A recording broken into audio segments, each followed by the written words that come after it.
Welcome to A Drink of Wisdom with Nathan Drinkard. I'm Jay Wise. Thanks for spending some of your time with us. As a reminder to all our great listeners, we're on Anchor, we're on Apple Podcasts, we're on Spotify. If you're looking for us in the video format, and why wouldn't you? You can find us at the A Drink of Wisdom YouTube channel.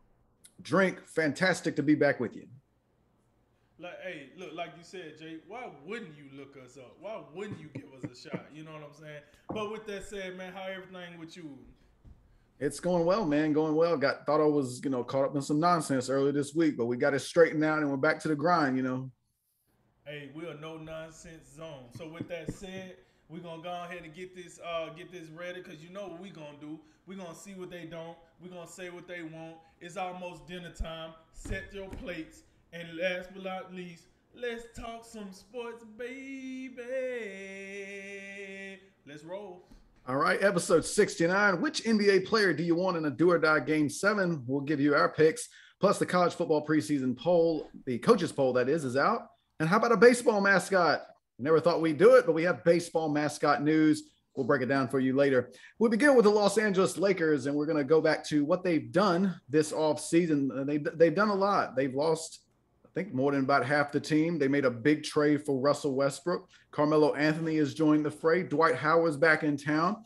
But they did lose some key components with some of your role players and Alex Caruso and KCP. Kyle Kuzma gone in that Russell Westbrook trade. And don't forget about guys like Markieff Morris and Dennis Schroeder. Drink, the question is quite simple. How do you assess the Los Angeles Lakers at this particular moment in time? Are they better do you think they'll wind up better than last year's club, or do you think they're worse off? Well, to answer the first question, I think they'll end the season better. I think as of right now, as you look at it on paper, the team got significantly more older. We got some players that dare I say, the likes of Carmelo Anthony, players like that was once almost out of the NBA, and then they made their way back in. A lot of players that you could probably consider on the downhill of their career, the Trevor Arizas, the Dwight Howards, even if you want to, Ken Bazemore. Like, when the last time we really talked about him? However, with that said, I'm optimistic. I think about the situation with the glass half full. Now in the beginning, I'm not gonna lie. I'm not gonna sit here and act like I wasn't, perplexed when they traded for Russell Westbrook. I didn't quite understand it at the time. I'm like, can't shoot well, knees going bad. He's kind of bad at gauging the temperature of the room. He high energy. I love it, but it's just too. It might be too much because I thought, do the Lakers got a guy on the team that can, hey Westbrook, you gotta knock it off. But then I thought about it. I said, well, hell, they do got a dude on the team that could tell him to knock it off. And then I thought,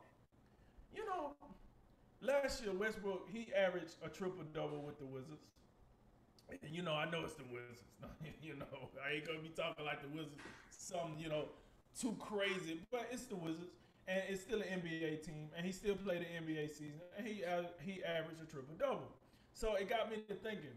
The number one thing with LeBron is this: he's coming in the season 19, 18, 19, one of the two. He's old, man. Let's just call it what it is. LeBron is old. In basketball terms, he's an old man. And you think about his Robin up to this point, AD. He's super brittle. He need a handicap sign.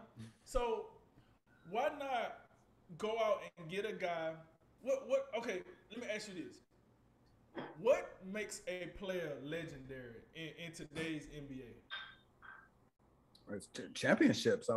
One of the first words that come to mind for me. What is the only thing Russell Westbrook really needs to put a cap on his Hall of Fame career? It'd be a ring. He needs a ring, I think. I think this is by far the best opportunity Westbrook is going to get. I think he knows that. And when I listened to him in his introductory press conference with the Lakers, I left that press conference thinking, I think this can work. You know why? Because I looked at it like when Dwight Howard came, 2 years ago, right? Remember, people was like, Dwight Howard, he gonna come in. Is he humble enough? Will he be a distraction? Will he know how to play his role? And then Dwight Howard came in and played his role. They won a championship. One of many pieces to the championship, but he was one of those guys that people thought he was gonna come in there and act a fool, and he didn't. If you give me that from Russell Westbrook, just come and play, oh, this team is better. And I'm just talking about just Westbrook. If he just comes to play, yeah, this team is better. Now, let me ask you this. Which player did the Lakers lose that was better than Russell Westbrook? Oh, that's easy. No one. Right. So, with that said, when I look at the key departures, I'm like, I mean, they didn't lose anybody that was better than Westbrook. So, I mean, you know what I'm saying? Well, so now you say to yourself, okay, so that's Westbrook. So what about the Trevor Arizas of the world? What about Kent Bazemore and Wayne Ellington and Malik Monk and Kendrick Nunn? So here, let me focus on Wayne Ellington, Malik Monk, and Kendrick Nunn. Go back and look at their shooting percentage, and then go back and look at all the players that the Lakers lost, and give me 3 better shooters that the Lakers lost than the 3 shooters they just signed to the roster.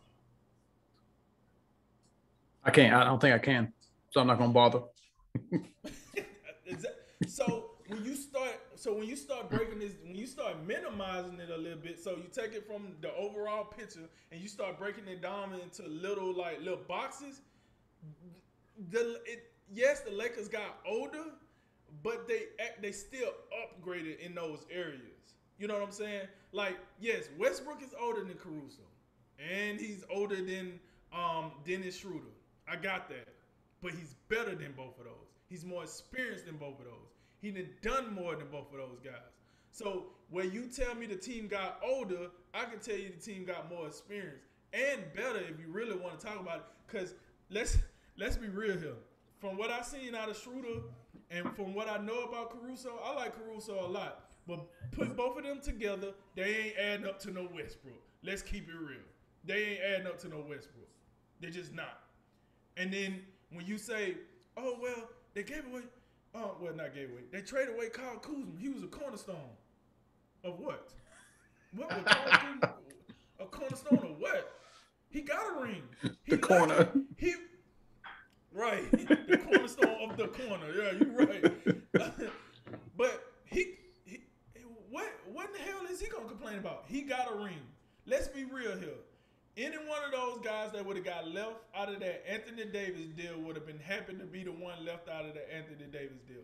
That happened to be Kyle Kuzma. Kyle Kuzma got hooked up. I'm not going to say he didn't do anything during his time with the Lakers, but by God, if he had done more, he wouldn't have got traded this offseason. There's no way the Lakers just going to let prime real estate, young real estate, leave the city just to get back an older player. But let's be real, Kyle Kuzma has not cut the cheese. He has not. Then I hear people say, well, KCP, he came up so big in that championship run. He did. I can say the same thing about Alex Caruso. I could probably say some of that to the extent to Kyle Kuzma. But, yeah, he did. He did it. So what? What about it? Well, they might need him. For what? I can get that. What KCP did, I can get that out of Trevor Ariza. Now stop me when I'm lying. I can get that same what KCP did out of Trevor Ariza. And I'm going to get the experience. And I'm not going to get some dude that's going to freeze up and get shaken out of nowhere. So I'm looking at that. I think that's an upgrade, right? So now, the starting five, I think the starting five, it shows something like Westbrook, THT, LeBron, AD. They saying AD will start at the 4 and Gasol will start at the 5. I think I do want to see THT do a little more, but I think that starting 5 is better than what they had last year. At me. I think that starting 5 is better. So with everything that's said, I do think the Lakers got better. I just think it takes time to actually sit down and break down the talent, and then I can't argue about them getting older. They got old as crap, but I think they got better. And to cut this short, I think Rob Pelinka deserves a lot of credit. Rob, man, let me tell you something. I don't know what Rob Pelinka is telling these dudes in these meetings, but when it's all said and done, he gonna have to go around and start giving seminars or something, because this dude is out here. He make Kendrick. Yeah. I don't know how he got Kendrick Nunn and Malik Monk to agree. Like, I got it. If you want to tell me Malik Monk, that's probably where he needs to be at. He's still young, though, man. He still got a chance to catch fire and make a name for himself. Kendrick Nunn, we know who Kendrick Nunn is. Yeah. We've been seeing Kendrick Nunn do a little work out here. So, for him to get those two younger players to agree to their 1-year deals, then you bring in another shooter like Wayne Ellington. Like, he's been in the league for a while, but he's still a pretty good three-point shooter, you know. And Bazemore, you know, honestly, I kind of look at Bazemore and Trevor Ariza kind of the same, but Trevor Ariza got the resume Bazemore don't. But with that said, it's just like I'm looking at these names that left. Hey, see you later, Andre Drummond. Hey, Harold, you was cool, but we're going to holler at you.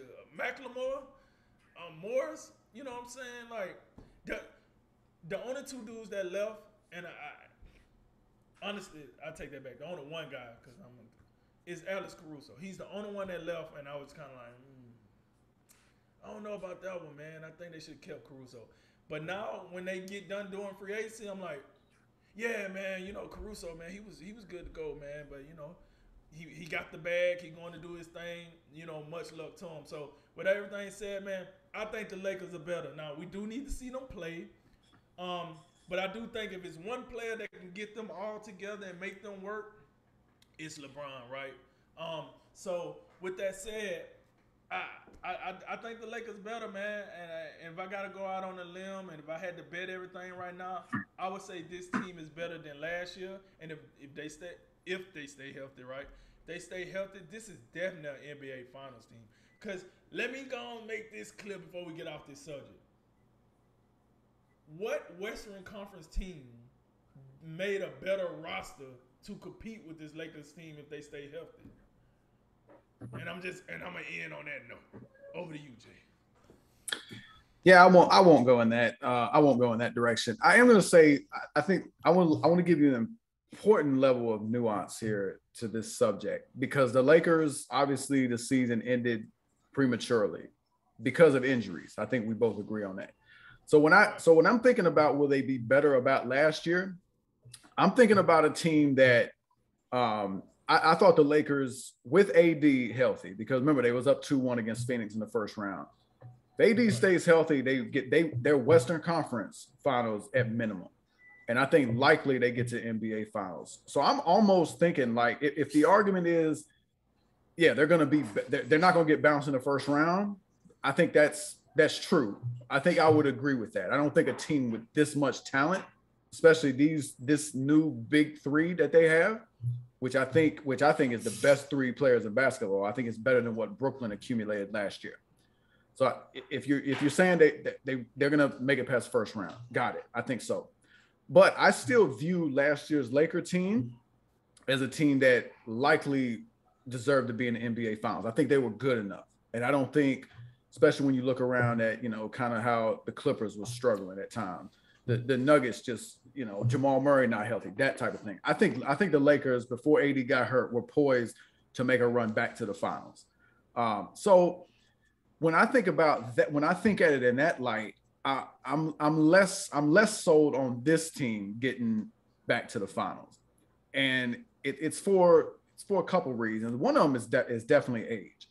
I mean, I don't know if I'm correct because I haven't looked at it yet, but I'd be surprised if you could find me an older NBA roster. And not that that's necessarily a bad thing, but it's one thing to have an old roster. It's one thing to have like about everybody that's old is going to be relied on pretty heavily.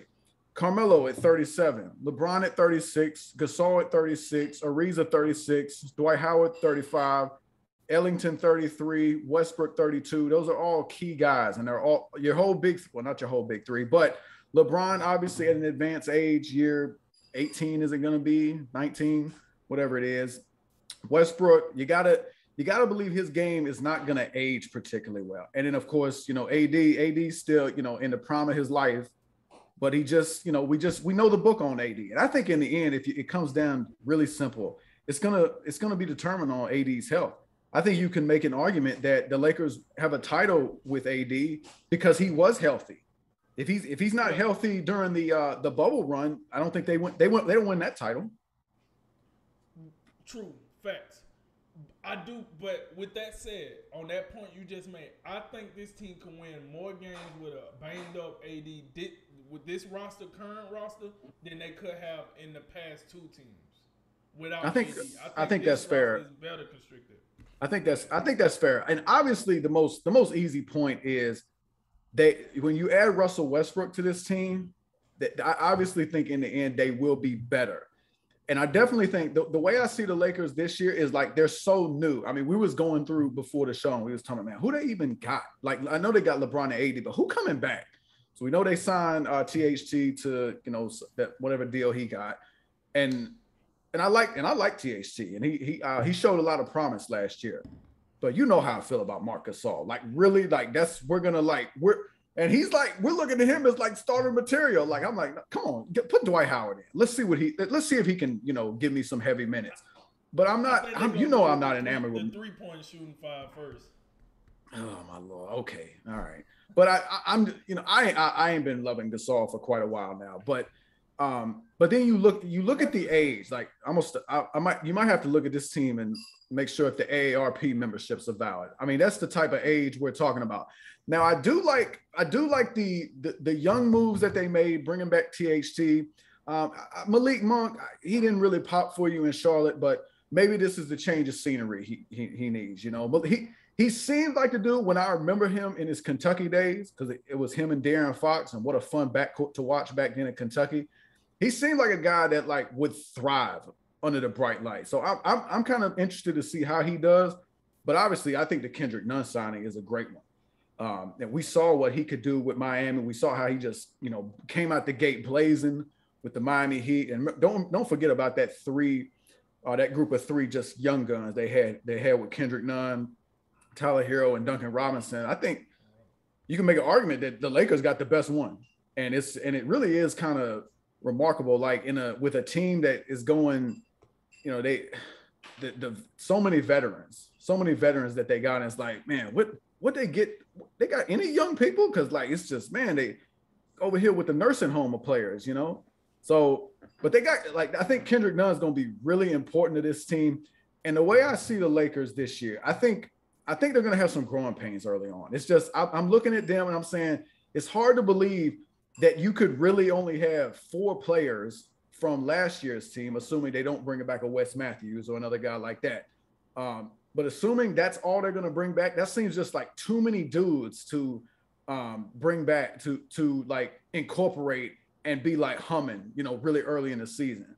So I think they're going to struggle at least for a couple months. I think they do turn it on as long as they're healthy. I think they turn it on and they finish really, really strong. I think they'll be a top 4 seed in the end. But in the playoffs, I'm concerned about them in the playoffs because you know how it is with me in certain, like, it's all about fit and it's all about how do you match up. And I really think it's going to be difficult, especially I think it goes to Russell Westbrook, because him and LeBron are such like similar players, and like they both like need the ball in their hands. LeBron, as he has aged, he's become more of a consistent shooter from distance. But we know Westbrook's shot has, it continues to deteriorate. And I'm looking at both of those guys. In order for them to, operate at maximum efficiency, they need space. They need guys that can hit shots. So, I don't really, in the playoffs, I'm not loving both of them on the court together. I hope Frank Vogel can really stagger their minutes creatively. I talked to you last week about this. I really would like to see Westbrook, lead the bench crew. Like if you remove all the starters and you run the bench in there, keep Westbrook in there and let him push with those guys. I think he could be highly effective at doing that. So I think there is a way, and there is a path, and they're certainly talented enough. But the it's going to come down to like, can they stay healthy? Because they're going to need to be healthy to make sure all these parts are gelling together. We saw what Brooklyn. That's what ended up costing Brooklyn. They had a lot of new pieces, and they couldn't play enough together. Then the injuries. So that's kind of what happened. But I do absolutely think the combination of LeBron James, Anthony Davis, and Russell Westbrook is a better, and it's close, but I think it's better than KD, James Harden, or Kyrie Irving. Of course, that's going to serve you well. And last quick point, you talk about Rob Pelinka, and I'll agree with you. I don't 100% love everything he's done, but he's done a well of a job. It's gotten you a championship. And you remember when Rob Pelinka took over, there was a lot of questions. But I'm going to tell you, this was Kobe's guy, and I think Kobe was right.